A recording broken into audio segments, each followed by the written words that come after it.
Hello everyone, my self Diksha and आज हम लोग अपनी एक्सरसाइज 8 शुरू करने जा रहे हैं। एक्सरसाइज 8 के हमने जितने भी फॉर्मूले थे सारे हमने लास्ट वीडियो में कवर कर लिए। आज हम लोग अपनी एक्सरसाइज 8.1 शुरू करेंगे। ठीक है, तो रेडी हो जाइए आप लोग अपनी कॉपी पेन लेके और क्वेश्चंस को अच्छे से समझिए। देखिए, हमारा फर्स्ट क्वेश्चन है, त्रिभुज ABC में जिसका कोण B समकोण है, AB बराबर 24 सेंटीमीटर एंड BC बराबर 7 सेंटीमीटर है, तो निम्नलिखित का मान ज्ञात कीजिए। ये दो मान दे रखे हैं, आपको दोनों की वैल्यू फाइंड करनी है। अब आपका जो ट्रायंगल है यानी जो आपका त्रिभुज है ABC, उसमें B समकोण है, यानी आपका जो ट्रायंगल होगा वो इस तरीके से होगा जिसमें ये राइट एंगल ट्रायंगल आपका B होगा, ये वाला समकोण होगा। अब इसे आप A नाम दे दीजिए, इसे आप C नाम दे दीजिए। ठीक है, अब AB बराबर कितना है 24 सेंटीमीटर, BC बराबर 7 सेंटीमीटर। ठीक है, तो निम्नलिखित के मान ज्ञात कीजिए। फर्स्ट, साइन ए कॉज ए साइन सी कॉज ई। सी आपको दिख रहा है, इसमें ए है, इसमें ए कोण है और इसमें सी कोण है और इसमें सी कोण है। तो मैंने आपको लास्ट वीडियो में बताया था कि कोण के हिसाब से जो लंब और आधार है यानी जो परपेंडिकुलर और आपका बेस है वो अपनी जगह बदलते हैं। ठीक है, तो अभी हमें फर्स्ट पॉइंट निकालना है, तो हम कोण एंगल ए को लेके चलेंगे। अब एंगल ए कौन सा है, ये वाला। ठीक, ये एंगल ए है। इसको एंगल है, ये कहाँ बन रहा है, इस वाली साइड पे बन रहा है, तो ये इसका हो गया आधार यानी बेस। ठीक, और ये वाली इसकी क्या हो गई, लंब यानी कि परपेंडिकुलर। और ये तो हाइपोटेनस रहेगी ही रहेगी। हाइपोटेनस अपनी जगह यानी कर्ण अपनी जगह नहीं बदलती है। ए बन रही है इस वाली साइड पे यानी इस वाली भुजा पे, तो ये हो गया आधार और ये हो गया लंब। ठीक, अब देखिए हाइपोटेनस हमारे पास है नहीं और साइन का हमारा फॉर्मूला क्या होता है, लंब बटे कर्ण।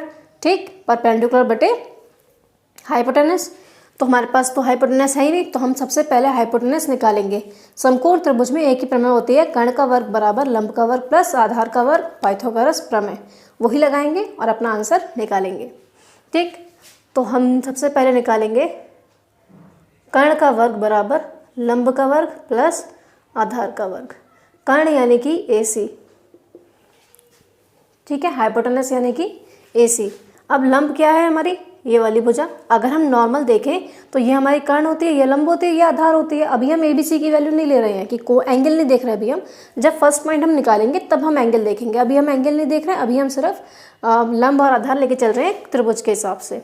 तो लंब हमारा 24 हो गया, सॉरी AB हो गया और आधार BC हो गया। ठीक है, अब देखिए AC तो हमें पता नहीं, AB कितना है 24 और BC कितना है 7। ठीक है, 24 का स्क्वायर होता है 576, 7 का होता है 49। ओके, 24 का स्क्वायर 576 और 7 का 49। दोनों का जब आप ऐड करोगे तो क्या हो जाएगा 625 AC का स्क्वायर, और यहाँ से जब आप AC कैलकुलेट करोगे तो हो जाएगा √625। और 625 किसका स्क्वायर होता है 25 का। तो जो हमारी AC आ गई वो कितनी आ गई 25 सेंटीमीटर, यानी जो आपकी हाइपोटेनस आ गई वो आपकी आ गई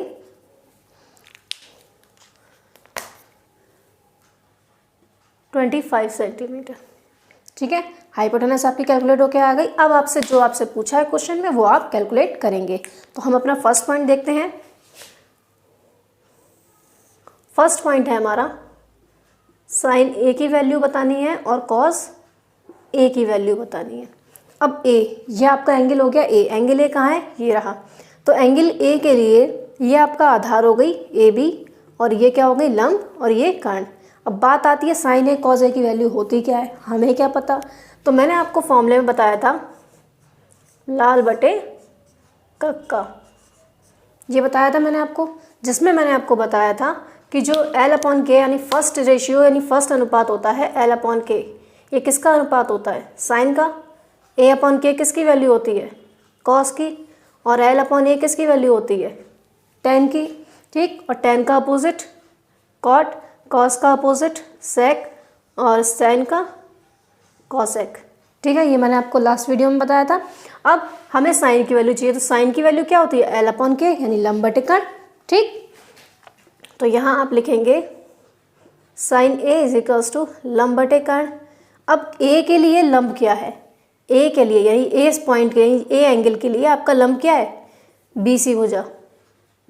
और कर्ण क्या है, AC भुजा। ये चेंज हो गया। देखिए अभी हम नॉर्मल अगर हम एंगल नहीं लेते तो हमारे लिए क्या होता, हमारे लिए ये सामने वाली भुजा लंब होती, ये वाली आधार होती, ये वाली कर्ण होती, ठीक। लेकिन अब हमें एंगल दे दिया A, ये वाला, तो ये कौन सी साइड पे बन रहा है, इस वाली पे, तो ये हो गया इसका आधार और ये वाली भुजा हो गई लंब, ठीक है। तो A के लिए लंब हो गया हमारा BC और कर्ण तो हमें पता है AC रहता है। अब वैल्यू रखनी है आपको। Sine A equals to BC की वैल्यू क्या है आपकी 7 और AC की वैल्यू अभी आपने फाइंड करी 25, तो यही साइन A की वैल्यू आ गई, ठीक। अब आपको कॉस A की वैल्यू चाहिए, तो कॉस A बराबर, कॉस क्या होता है, आधार बटे कर्ण। इसमें भी आपका एंगल कौन सा है, A। एंगल A के लिए आधार क्या है, ये वाली साइड AB और कर्ण क्या है AC, ठीक। तो कॉस A की वैल्यू आ गई आपकी, AB की वैल्यू 24 और AC की वैल्यू 25, ठीक। फर्स्ट पॉइंट आपका हो गया, समझ में आया। अब इसका सेकंड पॉइंट देखिए।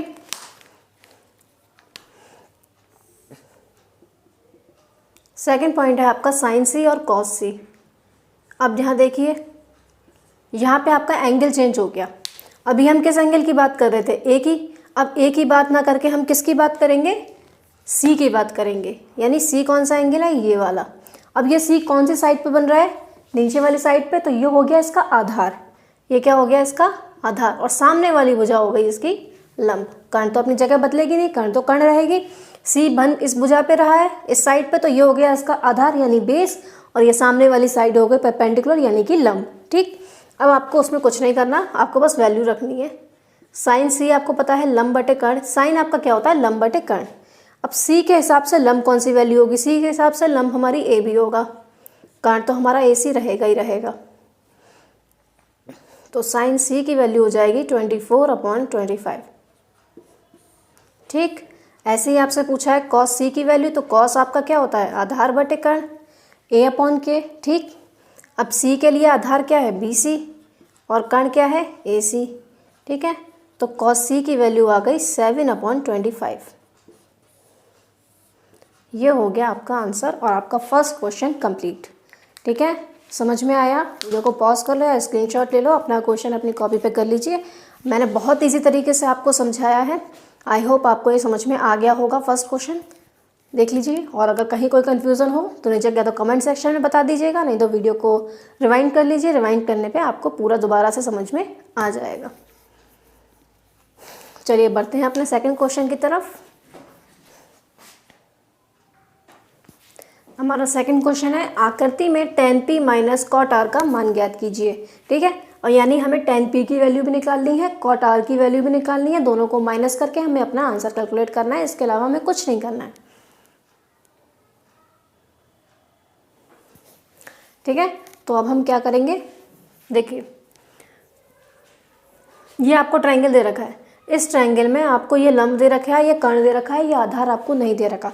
सबसे पहले आप क्या करोगे, आधार आइडेंटिफाई करोगे, ठीक है। लंब दे रखा है, कर्ण दे रखा है, आधार आप फाइंड करोगे, निकालोगे।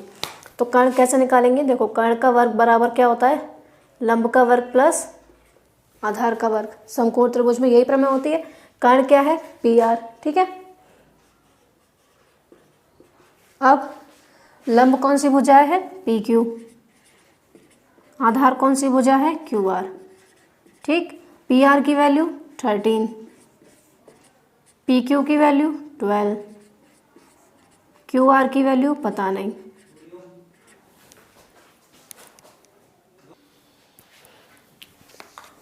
अब देखिए 13 का स्क्वायर कितना होता है 169, 12 का 144 प्लस QR स्क्वायर।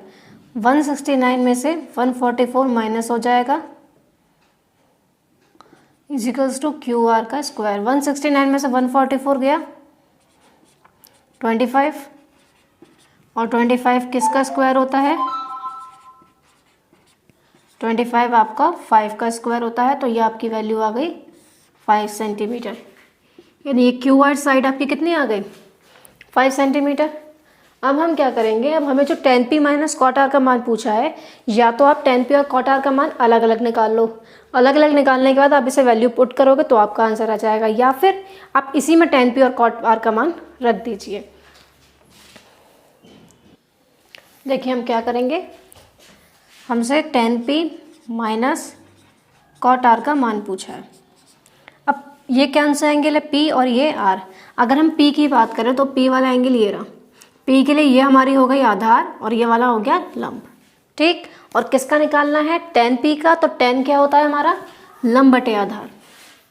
तो इसके लिए क्या हो जाएगा, लंब बटे आधार, और P के लिए लंब क्या है, QR, और आधार क्या है, PQ, ठीक। cot R, R कौन सा एंगल है, R कौन सा एंगल है, ये वाला।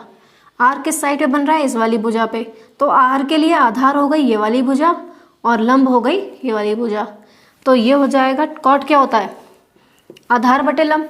तो R के लिए आधार क्या है, QR, और ये क्या है, PQ, ठीक। और तो QR की वैल्यू 5, PQ की वैल्यू 12, ठीक है। तो यहाँ पे भी QR की वैल्यू 5, PQ की वैल्यू 12। ये कैंसिल हो गया तो आपका आंसर कितना आ गया, 0। ये आपका सेकंड क्वेश्चन हो गया। देख लीजिए समझ में आया, नहीं तो वीडियो को रिवाइंड करके एक बार फिर से देख लीजिएगा। चलिए अपने क्वेश्चन नंबर 3 की तरफ चलते हैं। देखिए हमारा क्वेश्चन नंबर 3 है, यदि sin a = 3/4 तो cos a और tan a का मान परिकलित कीजिए। यदि sin a की वैल्यू दे रखी है 3/4 तो आपको cos a और tan a का मान पूछा है, ठीक। तो आप देखिए कैसे करेंगे। sin a की वैल्यू कितनी है, 3/4, ठीक है। अब sin क्या होता है हमारा, लंब बटे कर्ण। sin क्या होता है, लंब बटे कर्ण। तो यानी ये हमें L दे रखा है, ये हमें K दे रखा है। वो हमें L की वैल्यू दे रखी है 3 और K की वैल्यू 4। हम क्या निकालेंगे, आधार। क्यों निकालेंगे, क्योंकि cos का मान पूछा है, cos का मान होता है आधार बटे कर्ण, और tan का मान क्या होता है, लंब बटे आधार। तो आधार तो मुझे चाहिए ही चाहिए, ठीक है। और दूसरी चीज़ आप ये देखिए, यहाँ पे भी sin A है, cos A है, tan A है। एंगल का कोई झंझट नहीं है, सबके लिए लंब एक ही होगा, सबके लिए आधार एक ही होगा, ठीक है। तो सबसे पहले हम निकालेंगे आधार। कर्ण का वर्ग बराबर लंब का वर्ग प्लस आधार का वर्ग, ठीक। कर्ण कितना है, 4, लंब कितना है, 3, आधार कितना है पता नहीं। 4 4 जा 16, ये आया आपका 9 प्लस a²। 16 minus 9 = a²। 16 में से 9 गया, 7 बचा। अब 7 किसी का स्क्वायर होता नहीं है, तो a की वैल्यू कितनी आ गई आपकी, a की वैल्यू आ गई आपकी √7। अब आपको कुछ नहीं करना, आपसे बस cos a और tan a का मान पूछ रहा है, आपको वो मान लगाना है, ठीक। आप इसके नीचे लिखेंगे cos a = क्या होता है, आधार बटे कर्ण। cos क्या होता है, आधार बटे कर्ण, ठीक है। अब आधार कितना आया आपका, √7, और कर्ण कितना है, 4। तो cos a की वैल्यू आ गई आपकी √7/4।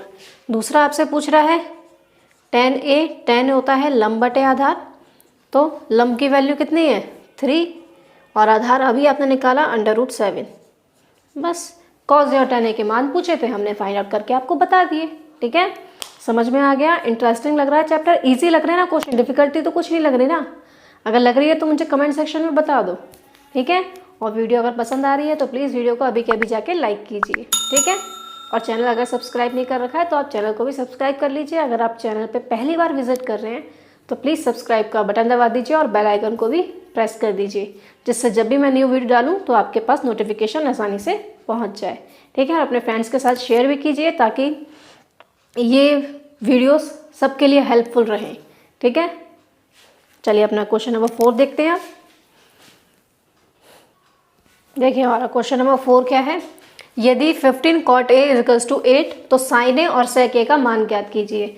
यहाँ आपको 15 cot a कितनी दे रखी है, 8, तो sin a और आपसे sec a का मान पूछा है। कोई प्रॉब्लम नहीं है, जस्ट लास्ट क्वेश्चन की तरह है, बस थोड़ा सा ट्रिक है इसमें, थोड़ा सा घुमा दिया गया आपको क्वेश्चन, बाकी ये बिल्कुल अपने क्वेश्चन नंबर 3 के जैसा ही है, ठीक है।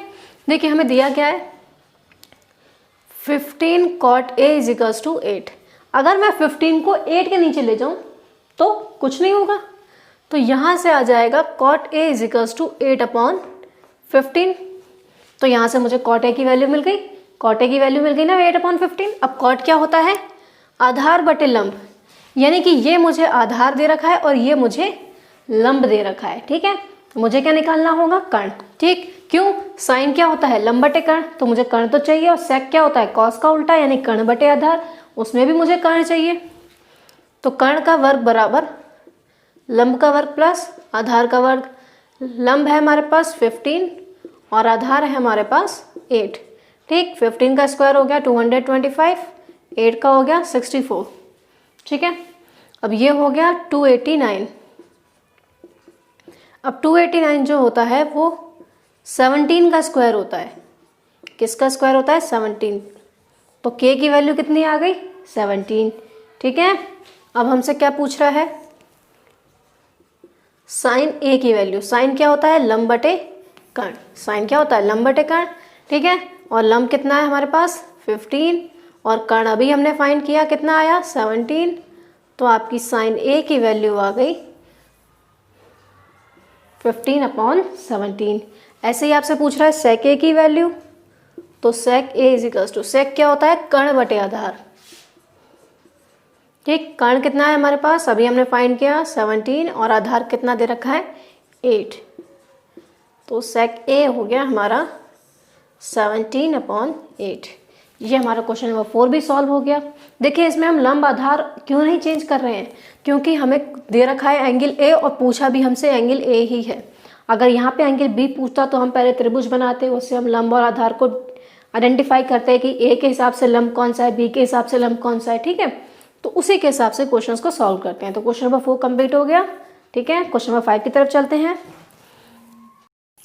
तो हमारा क्वेश्चन नंबर 5 है, यदि सेक थीटा इजिकल्स टू 13/12 हो तो अन्य सभी त्रिकोणमितीय अनुपात ज्ञात कीजिए। यानी आपको सेक थीटा की वैल्यू दे रखी है 13/12, तो आपसे पूछा है अन्य त्रिकोणमितीय अनुपात, यानी कि sine theta, cos theta, tan theta, cot theta और कोसेक थीटा, ये पांचों आपसे पूछे हैं। ठीक है, तो जो हमें दे रखा है हम पहले उसे ही लेके चलेंगे। हमें दे रखा है सेक थीटा इजिकल्स टू 13/12। ठीक, इतना हमें दे रखा है। अब ये देखो सेक थीटा होता क्या है? कर्ण बटे आधार। यानी ये आपको दे रखा है कर्ण और ये आपको दे रखा है आधार। तो आप सबसे पहले क्या फाइंड करोगे? आप लंब यानी कि L फाइंड करोगे। कैसे करोगे? k square equals to L square plus a square. k की वैल्यू 13, L की वैल्यू आपको पता नहीं, a की वैल्यू 12। 13 का 169 और 12 का 144। 169 में से 144 माइनस किया इजिकल्स टू L स्क्वायर। 169 में से 144 माइनस हुआ तो कितना बचा? 25। तो हमारा बचा 25 इजिकल्स टू L स्क्वायर और ये हो जाएगा √25 इजिकल्स टू L। तो आपकी L की वैल्यू कितनी आ गई? 5। L की वैल्यू आप पे कितनी आ गई? 5। अब कुछ नहीं रह गया आपको। साइन थीटा क्या होता है? लंब बटे कर्ण। L आपके पास है, K आपके पास है, कॉस भी है। ठीक है, तो अब बस आपसे जो जो पूछा है वो हम फाइन लिख देंगे। ठीक है, साइन थीटा बराबर क्या होगा? लंब बटे कर्ण, और लंब की वैल्यू कितनी आई? 5, कर्ण की 13। ऐसे ही कॉस थीटा, कॉस थीटा क्या होता है? आधार बटे कर्ण। आधार कितना है? 12 और कर्ण कितना है? 13। ठीक है, ऐसे ही हम बाकी निकालेंगे। टेन थीटा इजिकल्स टू लंब बटे आधार। लंब कितना आया? 5, आधार कितना है? 12। ऐसे ही हम निकालेंगे cot theta. Cot theta A/L। A कितना आया आपका? 12 और L कितना आया? 5। कॉट के बाद सेक हमारे पास दिया हुआ ही था, और अब क्या निकालेंगे? Cosec theta. कोसेक थीटा क्या हो जाएगा? कर्ण बटे लंब। कर्ण है आपका 13, लंब है आपका 5। यही हमसे पूछा था और हमारे आंसर आ गए। कोई प्रॉब्लम थी इसमें? मुझे नहीं लगता कि आपको इसमें कोई प्रॉब्लम हुई होगी। अगर आपको समझ में आ गया ठीक है, कमेंट सेक्शन में बता दीजिएगा जी मैम सारे क्वेश्चन समझ में आ रहे हैं। ठीक है, चलिए हम अपने नेक्स्ट क्वेश्चन की तरफ चलते हैं। देखिए हमारा 6 क्वेश्चन है, यदि एंगल A और एंगल B न्यून कोण यानी कि 90 डिग्री से कम के हों तो जहाँ पे cos A बराबर cos B है तो सिद्ध कीजिए कि angle A equals to angle B होगा। ये आपको प्रूफ करना है। यदि cos A बराबर cos B है तो एंगल A भी एंगल B के इक्वल प्रूफ करना है। ठीक है, तो देखते हैं कैसे करेंगे। आप एक ट्रायंगल बनाइए।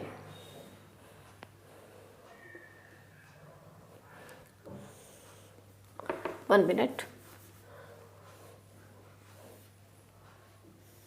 आपने एक ट्रायंगल बना लिया। ठीक है, ये आप नाम दे दीजिए C। ये आपका हो गया A, ये आपका हो गया B। ठीक है, अगर मैं cos A देखूं, अगर मैं यहाँ से cos A का मान निकालूं तो A वाले कोण की बात हो रही है। ए के लिए ये वाली भुजा आधार हो जाएगी और ये वाली भुजा लंब हो जाएगी, ये वाली कर्ण रहेगी। बी के लिए ये वाली जो साइड है ये आपकी आधार हो जाएगी और ये वाली आपकी लंब हो जाएगी। उसी के बेस पे हम करेंगे। देखो हमें दे रखा है कॉस ए किसके इक्वल है, कॉस बी के, ये दे रखा है हमें। अब कॉस ए क्या होता है, कॉस क्या होता है, आधार बटे कर्ण। तो ए वाले कोण के लिए आधार क्या है, ए सी, और कर्ण क्या है, ए बी। ठीक, ऐसे ही कॉस बी के लिए यानी बी वाले कोण के लिए आधार क्या है, बी सी, और कर्ण क्या है, ए बी। ठीक है, हमने सिर्फ क्या लिखा है, आधार बटे कर्ण, इसका भी आधार बटे कर्ण, इसका भी आधार बटे कर्ण। अब देखो नीचे के ए बी से नीचे वाला ए बी कैंसिल हो गया, या आप क्रॉस मल्टीप्लिकेशन करोगे तो ए बी की मल्टीप्लाई ऊपर होगी तब भी ए बी कैंसिल हो जाएगा, वरना नीचे से नीचे आपका कैंसिल हो गया। तो आपका क्या बचा, A C is equals to B C, ये आ गया हमारा A C is equals to B C. अब ए सी क्या है, ये वाली भुजा। ठीक है, अब ये ए एल हटा दो, ए सी क्या है, ये वाली भुजा, और बी सी कौन सी भुजा है, ये वाली। यानी ये दोनों साइड जो है हमारी, ये वाली और ये वाली क्या हो गई, इक्वल प्रूफ हो गई। A C is equals to B C, ये हमने इक्वल प्रूफ कर दिया कि दोनों साइड आपस में कैसे हैं, इक्वल हैं। अब क्या करेंगे, देखो किसी भी ट्रायंगल में अगर कोई दो एंगल सेम हैं, मान लीजिए ये वाला एंगल इसके इक्वल है, तो इसके सामने की साइड ये वाली और इसके सामने की साइड ये वाली, ये दोनों भी आपस में इक्वल होंगी। यानी समान कोण के सामने वाली भुजा आपकी क्या होती हैं, बराबर होती है। यानी बराबर कोण के सामने वाली भुजाएं भी आपस में कैसी होती हैं, बराबर होती हैं। यानी इक्वल एंगल के सामने वाली अपोजिट साइड्स जो होती हैं वो भी आपस में कैसी होती हैं, इक्वल। तो जब हमें दो भुजाएं इक्वल दे रखी हैं, हमसे कह दिया ये वाली भुजा इसके इक्वल है, तो इसके सामने कौन सा एंगल बन रहा है, ये वाला, और इसके सामने ये वाला, तो ये दोनों एंगल भी कैसे होंगे, इक्वल होंगे। सेम ऐसे ही ये वाले साइड के सामने कौन सा एंगल है, बी वाला, और इसके सामने ए वाला, तो ए सी के सामने एंगल बी है और बी सी के सामने एंगल ए है, ये दोनों कैसे होंगे, इक्वल।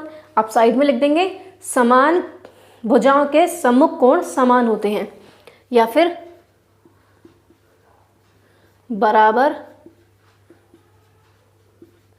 भुजाओं के सम्मुख कोण बराबर होते हैं। ठीक है, कहाँ पे, त्रिभुज में। त्रिभुज में बराबर भुजाओं के सम्मुख कोण कैसे होते हैं, बराबर होते हैं। हो गया आपका क्वेश्चन, यही आपको प्रूफ करना था, तो यही हमारा प्रूफ हो गया। तो हम यहाँ लिख देंगे हैंस प्रूफ्ड। समझ में आ गया क्वेश्चन आपको, बहुत इजी है, कुछ टिपिकल नहीं है। चलिए अपना अगला क्वेश्चन देखते हैं। अब हमारा क्वेश्चन नंबर 7 है, यदि कॉट थीटा, यदि यहाँ पे कॉट है, cot theta is equals to 7/8, तो फर्स्ट पॉइंट है 1 plus sine theta 1 minus sine theta upon 1 plus cos theta 1 minus cos theta, और सेकंड पॉइंट है कॉट स्क्वायर थीटा का मान निकालिए। ठीक है, तो हमें कॉट थीटा का मान दे रखा है, तो cot theta is equals to क्या है, 7/8। ठीक है, अब कॉट होता क्या है, कॉट होता है आधार बटे लंब, यानी ये 7 आपको आधार दे रखा है और 8 आपको लंब दे रखी है। तो आप इससे क्या निकालोगे, कर्ण निकालोगे सॉरी,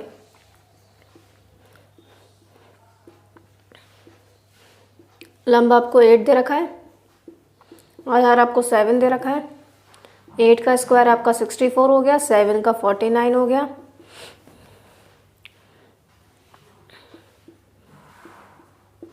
तो k की वैल्यू आ गई आपकी √113, और 113 किसी का स्क्वायर नहीं होता, तो आप इसका वर्गमूल नहीं निकाल सकते, तो आपका आ गया √113। ठीक है, अब आपको क्या करना है, बस फर्स्ट पॉइंट नोट करना है। आपका फर्स्ट पॉइंट क्या है, 1 plus sine theta 1 minus sine theta upon 1 plus cos theta upon 1 minus cos theta. आपको इसकी वैल्यू फाइंड करनी है, कोई प्रॉब्लम नहीं है। या तो आप अलग से साइन थीटा कॉस थीटा का मान निकाल लो, नहीं तो आप डायरेक्ट यहीं पर रख दोगे, कोई दिक्कत नहीं आएगी। देखो अभी ऊपर वाले दिख रहे हैं 1 प्लस साइन थीटा क्या होता है, लंब बटे कर्ण। अब लंब कितना है 8, कर्ण कितना है √113, ये हो जाएगा 8/√113।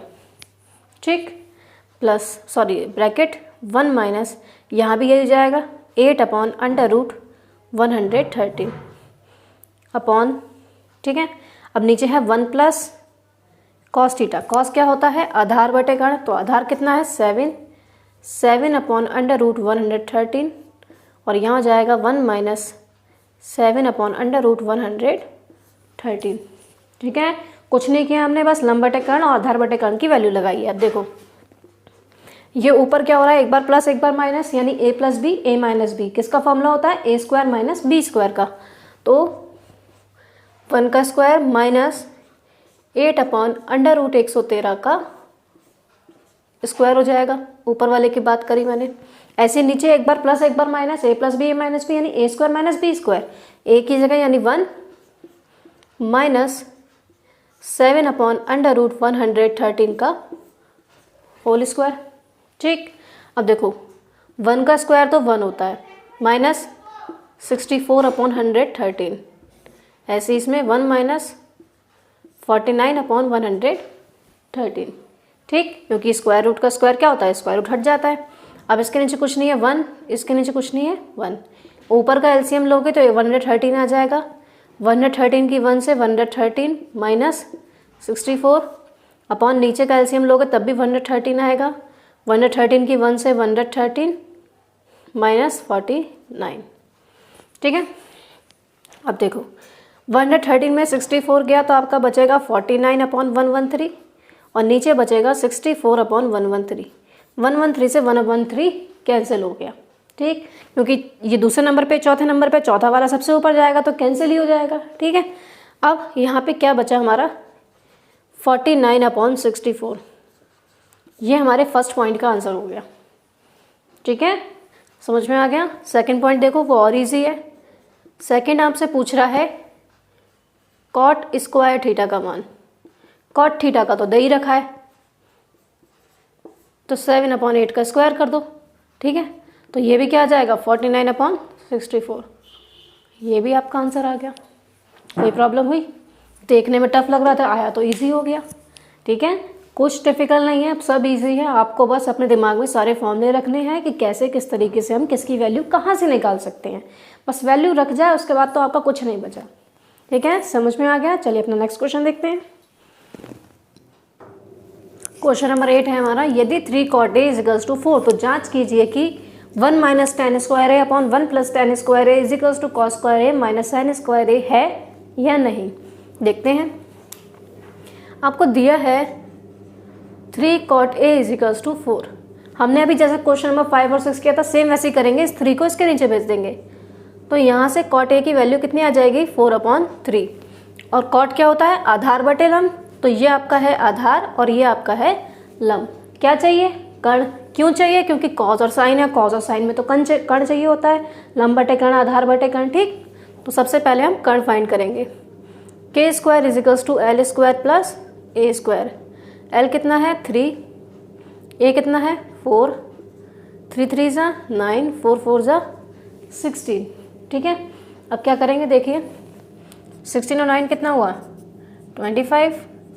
तो k equals to under root 25। तो k की वैल्यू कितनी आ गई? k की वैल्यू हमारी आ गई 5। अब हम क्या करेंगे, जो हमसे प्रूफ करवाया है अब उसमें बस वैल्यू रखेंगे, कुछ नहीं करेंगे। 1 minus tan square A upon 1 plus tan square A equals to cos square A minus sine square A. हम इसको अलग अलग भी करते हैं। आप पहले LHS भी सॉल्व कर सकते हो, फिर RHS करो, देखो दोनों इक्वल आ रहे हैं या नहीं आ रहे हैं, ठीक है। अब हम क्या करेंगे देखिए, वैल्यू रखेंगे बस। 10 क्या होता है? लंब बटे आधार, और लंब कितना है? 3, आधार कितना है? 4। तो 3/4 का होल स्क्वायर, ठीक। लंब बटे आधार की वैल्यू रख दी। ऐसे ही 1 प्लस टेन स्क्वायर ए यानी 3/4 का whole square equals to cos square A का मतलब कॉस ए का होल स्क्वायर। तो कॉस ए का मान कितना होता है? आधार बटे कर्ण। आधार कितना है? 4, कर्ण कितना है? 5। तो 4/5 का square minus sine square A का मतलब साइन ए का होल स्क्वायर। तो साइन की वैल्यू क्या हो जाएगी? लंब बटे कर्ण। लंब है 3, कर्ण है 5, ठीक है। वैल्यू रख दी हमने। अब क्या करेंगे, देखो 1 माइनस 3 3 जा 9/16, 1 plus 9/16 is equals to 16/25 minus 9/25। ठीक है। अब इसके नीचे कुछ नहीं है 1, इसके नीचे कुछ नहीं है 1, इसका एलसीएम लेंगे 16 आ जाएगा। 16 1 जा 16 माइनस 9, इसका एलसीएम लेंगे नीचे वाले का तो वो भी 16 आएगा। 16 1 जा 16 प्लस 9 इज इक्वल्स टू, इसका एलसीएम लेंगे 25, 16 माइनस 9। ठीक है। अब देखो इधर क्या करेंगे हम, 16 में से 9 गया, कितना बचा 7/16, अपॉन 16 में 9 जोड़ा 25/16 इज इक्वल्स टू 16 में से 9 गया 7 और नीचे क्या है 25। 16 से 16 कैंसिल हो गया, वो दूसरे नंबर पे चौथे नंबर पे कैंसिल हो गया। या हम एक काम करेंगे, चौथा वाला सबसे ऊपर भेजेंगे और बीच वाला दूसरे और तीसरे की मल्टीप्लाई जाएगी, चौथा वाला सबसे ऊपर जाएगा तब भी 16 कैंसिल होगा, तो सेकंड और फोर्थ प्लेस वाला कैंसिल हो गया। अब यहाँ पे क्या बचा 7/25, यहाँ भी क्या बचा 7/25, दोनों इक्वल आ गए। और हमने यही प्रूफ करना था कि ये दोनों इक्वल हैं या नहीं है, तो दोनों की वैल्यू 7/25 आ गई। सो क्वेश्चन सॉल्व हो गया। आप एक बार वीडियो को पॉज कर लो या फिर वीडियो को रिवाइंड कर लो, अगर समझ में नहीं आया हो रिवाइंड करके एक फिर से समझ लो या स्क्रीनशॉट ले लो, अपनी कॉपी पे कर लीजिए। ठीक है। टिपिकल लग रहे हैं क्या? नहीं ना, इजी है ना। बस आपको दिमाग में रखना है वैल्यू कैसे फाइंड करनी है। जैसे ही आपने वैल्यू फाइंड करी आपका आंसर तुरंत कैलकुलेट होके आ गया। ठीक है। चलिए अपना अगला क्वेश्चन देखते हैं। देखिए हमारा 9th क्वेश्चन क्या है। त्रिभुज एबीसी में जिसका बी कोण समकोण है, यदि tan a बराबर 1/√3 तो निम्नलिखित के मान ज्ञात कीजिए। फर्स्ट पॉइंट है sin a cos c plus cos a sin c, second point है cos a cos c plus sin a sin c। इन दोनों में जो आपको फाइंड करना है, आपको दिख रहा है मुझे sin a sin c cos a cos c, मुझे इनके मान चाहिए। कोण भी अलग है, एक साइन के साथ a है, एक साइन के साथ c है, तो मुझे दोनों के क्या चाहिए, मान भी चाहिए होंगे। सबसे पहले हम त्रिभुज एबीसी बनाएंगे जिसमें इन्होंने कहा बी समकोण है, यानी ये वाला राइट एंगल है, ये आप ए मान लो, ये आप सी मान लो। ठीक है। अब आपको दिया क्या है,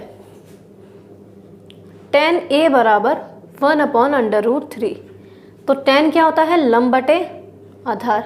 क्या नहीं है मेरे पास, कर्ण। मुझे सबसे पहले कर्ण फाइंड करना है, बाद में देखेंगे ए और सी का काम। तो tan a बराबर 1/√3 दे रखा है, ये होता है लंब बटे आधार। मुझे चाहिए कर्ण। कर्ण इज इक्वल्स टू लंब का वर्ग प्लस आधार का वर्ग। ठीक है। देखो L कितना है 1 और A कितना है √3। ठीक, तो 1 का स्क्वायर तो 1 हो गया और √3 का 3 और 1 4। अब 4 किसका स्क्वायर होता है, 2 का। तो K की वैल्यू हमारी कितनी आ गई, 2 आ गई। ठीक, अब इस तीनों में कर्ण तो हमारी यही वाली भुजा रहेगी, तो ये हमारी कितनी आ गई, 2। अब बात आती है कि लंब और आधार। अब लंब और आधार कोण के हिसाब से चेंज होते हैं।